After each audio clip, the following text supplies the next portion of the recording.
Hello बच्चों, हिंदी विद्या मंदिर में आपका स्वागत है। आज हम एनसीईआरटी के 8वीं कक्षा के स्पर्श पुस्तक से भगवती चरण वर्मा के द्वारा लिखित दीवानों की हस्ती कविता का पाठ पढ़ेंगे।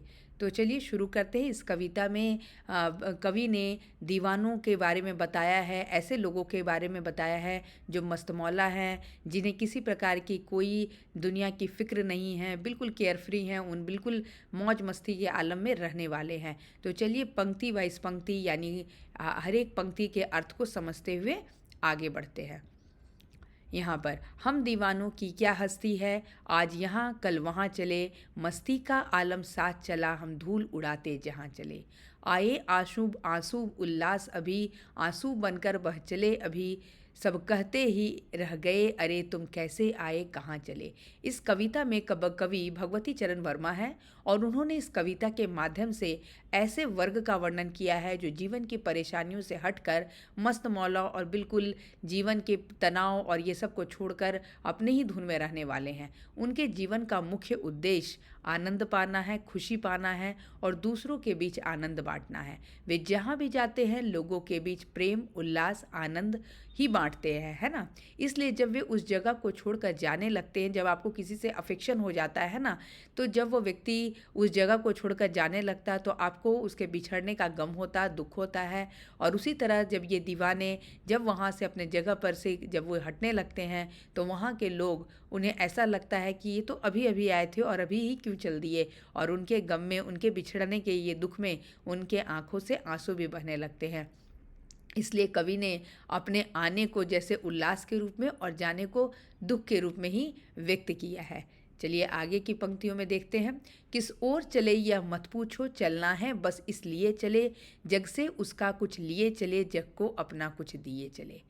दो बात कही दो बात सुनी, कुछ हंसे और फिर कुछ रोए, छक्कर सुख दुख के घूंटों को हम एक भाव से पिए चले। यहाँ पे इन पंक्तियों में कवि जो है वो क्या कह रहे हैं कि जीवन की गतिशीलता के बारे में बता रहे हैं। हम जानते हैं कि जीवन जो है हमारा नश्वर है और यह बस चलने का ही नाम है। हमारे रुकने से जो है हमारा समय, हमारा जो जीवन है वो रुकता नहीं है। इसलिए जीवन जो है गतिशील है, आगे बढ़ने का नाम है। और जीवन में आने वाले सुख दुख को जो है हमें एक समान भाव से ही अपनाते हुए बढ़ना चाहिए। इसलिए कवि जो है यहाँ पे इन पंक्तियों में बोल रहे हैं कि किस ओर चले यह मत पूछो, चलना है बस इसलिए चले। मतलब उनका कोई मंजिल, कोई डेस्टिनेशन, कोई टारगेट नहीं है, बस चलना है, इसलिए वो चल रहे हैं। जग से उसका कुछ लिए चले, जग को अपना कुछ दिए चले। और जब हम इस जीवन में, जब इस संसार में जब हमारी एंट्री होती है, जब हम जन्म लेते हैं और हमारे जीवन के अंतिम पड़ाव तक हम बहुत कुछ इस संसार से लेते हैं और अपने कर्म के हिसाब से हम बहुत कुछ देते हैं। तो एक मनुष्य होने के ना, एक सामाजिक प्राणी होने के नाते यह हमारा जो है, जो समाज के साथ, जो दुनिया के साथ जो रिलेशन है, संबंध है, वह इसी तरह बना रहता है। और कवि बोल रहे हैं कि हमें जीवन में जो है दुख सुख हर प्रकार की घड़ी आते रहती है, तो हमें उसे एक समान भाव से ही जीना चाहिए। दो बात कही दो बात सुनी। अब जैसे हम जानते हैं कि सभी व्यक्ति इंडिविजुअली अलग अलग हैं, हम सभी अलग हैं, हमारे व्यवहार, हमारे विचार अलग हैं, तो बहुत सारी बातों में हमें आपस में नोक झोंक, कहा सुनी हो जाती है ना। इसलिए दो बात कही दो बात सुनी। हो सकता है हम भी क्रोध में कुछ बोल गए हों, कुछ हंसे और फिर कुछ रोए, और कभी बहुत अच्छा माहौल रहा तो हम हंसे भी, और कभी दुख का माहौल रहा तो हमारी आंखों में आंसू भी आ गए। छक्कर सुख दुख के घूंटों को हम एक भाव से पिए चले। और इस दुख सुख का जो जो जीवन में जो आना जाना लगा हुआ है, उसे एक भाव से ही उसे ग्रहण कर रहे हैं, ताकि न तो बहुत सुखी होने पे बहुत ज़्यादा उसका चार्म, उसका यही फील हो, और ना ही बहुत दुखी होने पर उसका जो है बहुत ही मन में मलाल ही हो। इसलिए कवि जो है बोल रहे हैं हमें जीवन में आने वाली कठिनाई या सुख जो भी प्राप्त हो रहा है उसे एक भाव से ही जीना चाहिए। चलिए अब आगे पंक्तियों में देखते हैं। हम भिखमंगों की दुनिया में स्वच्छंद लुटाकर प्यार चले, हम एक निशानी सी उर पर ले असफलता का भार चले। अब अपना और पराया क्या आबाद रहे रुकने वाले, हम स्वयं बंधे थे और स्वयं हम अपने बंधन तोड़ चले। यहाँ पे भिखमंगा जो है, कवि जो है वह दीवानों के माध्यम से उनके विचार को व्यक्त करते हुए बोल रहे हैं कि ये जो दुनिया है वो भिखमंगों यानी बेगर की दुनिया है। यानी सॉरी। इन पंक्तियों में कवि जो कह रहे हैं कि समाज के प्रति अपना क्षोभ और दुख प्रकट करते हुए कह रहे हैं कि ये दुनिया केवल लेना जानती हैं। इसके विपरीत दीवाने अपना स्नेह प्रेम स्वतंत्र भाव से दुनिया पर लुटा रहे हैं, है ना। लेकिन उनके मन में इस बात का दुख है कि वह जिस आशा से दुनिया से जो आशा रख रहे हैं वह उन्हें वापस में उम्मीद नहीं मिल रही है। इसलिए उन्हें वह दुनिया से जो उन्हें आशा थी, जो उम्मीद थी, जो प्रेम और लगाव की उम्मीद थी, वह उन्हें वापस नहीं मिल रहा है। वह इसे अपनी असफलता के रूप में देख रहे हैं। उन्हें ऐसा लगता है कि शायद हमें जो दुनिया को जो प्रेम और सद्भाव जो दिया, शायद हम में ही कुछ कमी होगी, इसीलिए हमें उस वे में दुनिया से वह प्रेम और जो है वह रिप्लाई में नहीं मिल रहा है ना। और उनका कहना है कि ये सभी को अपना मानते हैं और सबको खुश और आबाद रहने की कामना करते हुए कह रहे हैं। दीवाना कह रहे हैं कि हमारा अपना और पराया कोई नहीं है, कोई अपना नहीं है, कोई पराया नहीं है, क्योंकि वो कहीं कहीं भी वो अफेक्शन रिश्तों के बंधन में बंधना ही नहीं चाहते जिससे अलग होने का कोई दुख महसूस हो। आबाद रहे रुकने वाले, और वो इस ब्लेसिंग्स को देते हुए आगे बढ़ रहे हैं कि जो लोग रुक रहे हैं उसे ब्लेसिंग्स है, वो हमेशा आबाद रहे, खुश रहे, है ना। हम स्वयं बंधे थे और स्वयं हम अपने बंधन तोड़ चले। यानी हमारा रुकना, ये हमारा अपना थिंकिंग, ये हमारे अपने विचार थे, और आज जब हम जाने की सोच रहे हैं तो इस पर भी केवल और स्वतंत्र रूप से मेरा अपना विचार है। इस पर किसी प्रकार का कोई बंधन नहीं है, कोई बोझ नहीं है, क्योंकि जब हम गृहस्थ जीवन या हम पारिवारिक जीवन में रहते हैं तो आप अपने से सारे डिसीजन जो है वह नहीं ले पाते। आपको बहुत सारी चीज़ें सोचना पड़ता है, ठीक है।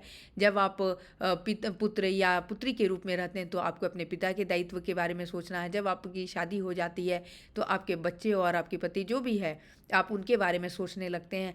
तो आप हमेशा दायित्व से घिरे रहते हैं और आपके चारों ओर एक इनविजिबल बंधन रहता है। लेकिन यहाँ पर कवि जो है ऐसे मस्तमौला और दीवानों के बारे में बात कर रहे हैं जिनको किसी प्रकार का कोई बंधन रोक नहीं सकता। वे अगर रुक रहे हैं तो अपनी मर्जी से, और जा रहे हैं तो अपनी मर्जी से। तो कि बिल्कुल केयरफ्री ऐसे लोगों के बारे में कवि जो है वो चर्चा कर रहे हैं। तो आइए प्रश्न उत्तर की ओर देख लेते हैं। कवि ने अपने आने को उल्लास और जाने को आंसू बनकर बह जाना क्यों कहा है? यह इस प्रश्न का जो उत्तर है वह पहली पंक्ति में ही दिया हुआ है। भिखमंगों की दुनिया में बेरोक प्यार लुटाने वाली कवि ऐसा क्यों कहता है कि वह अपने हृदय पर असफलता के एक निशान भार की तरह लेकर जा रहा है? क्या वह निराश है या प्रसन्न? और एब्सोल्युटली जो से हमने ये भिखमंगों वाले जो पंक्ति है उसको जब हम लोगों ने पढ़ा तो यहाँ पर हम देख रहे हैं कि कवि जो है वह उदास है ना, वो निराश है, क्योंकि उन्हें उसे जीवन से जो आशा है वह उसे नहीं मिल रही है। और यहाँ पे जो आपका कविता में ऐसी कौन सी बात है जो आपको सबसे अच्छी लगी, इस बात की चर्चा हम बाद में करेंगे। पहले हम ये देख लें कि इसका माइंड मैप जो है वो क्या है। और कविता में कवि ने दीवानों के जीवन के प्रति दृष्टिकोण बताया, उनका विचार बताया, उनका नज़रिया बताया है कि वो जीवन को किस तरह से देखते हैं। हमें जीवन में सुख दुख को एक ही भाव से ग्रहण करना चाहिए, यह इस कविता का संदेश है। जीवन में तनाव परेशानियों से दूर रहकर हमें आनंदमय रहना सीखना चाहिए। और कवि जो है वह दीवानों के माध्यम से यह संदेश दे रहे हैं कि हमें दुख हो या सुख सभी को समान भाव से ग्रहण करना चाहिए। हमें अपने आसपास प्रेम और सद्भाव की भावना फैलानी चाहिए, क्योंकि जैसा हम आसपास का माहौल अपने अपने हम जैसा विचार जो है लोगों को व्यक्त करेंगे, जैसा उनके साथ संबंध बनाएंगे, आशा करते हैं कि हमें उसी प्रकार का संबंध जो है वह वापस में मिलता है। तो यह कविता जो है मुख्य रूप से कवि ने उन दीवानों, उन लोगों की ओर इशारा करते हुए बोला, उन मस्तमौला लोग जो जीवन की परेशानी, कठिनाई, जो तनाव है उस पर ध्यान नहीं देते हुए वह बिल्कुल आनंदमय जीवन जीना पसंद करते हैं। तो यहाँ पे जितने भी प्रश्न हैं, यहाँ पे सभी प्रश्नों के उत्तर जो है मैंने यहाँ लिख दिया है। प्रश्न 1, 2, यहाँ इसमें ज़्यादा प्रश्न नहीं। और जो चौथा प्रश्न है कि जीवन में मस्ती होनी चाहिए, लेकिन कब तक लेकिन कब वह मस्ती जो है वह हानिकारक हो सकती है, अपने सहपाठियों से चर्चा कर। तो ये एप्लीकेशन बेस्ड क्वेश्चन है, आप अपने विचार अपने हिसाब से लिख सकते हैं। यहाँ पर मैंने कविता के आधार पर अपने विचार को व्यक्त किया है कि कवि का कहना है कि हमारा जीवन आनंददायक होना चाहिए, नो डाउट।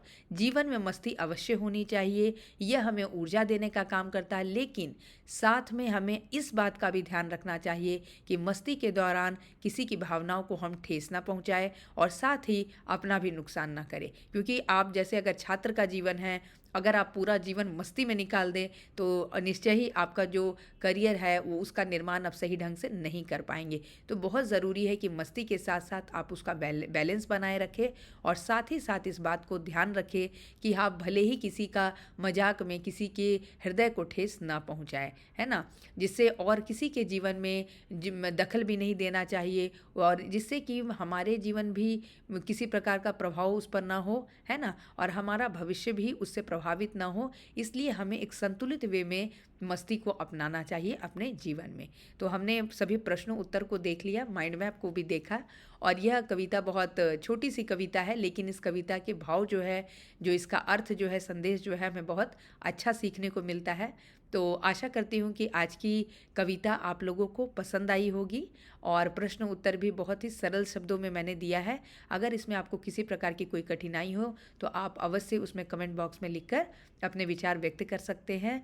और अगर आपको आज का वीडियो अच्छा लगा हो तो वीडियो को लाइक कीजिए और हमारे चैनल को सब्सक्राइब कीजिए। मिलते हैं अगली कक्षा में। आज की कक्षा के लिए धन्यवाद।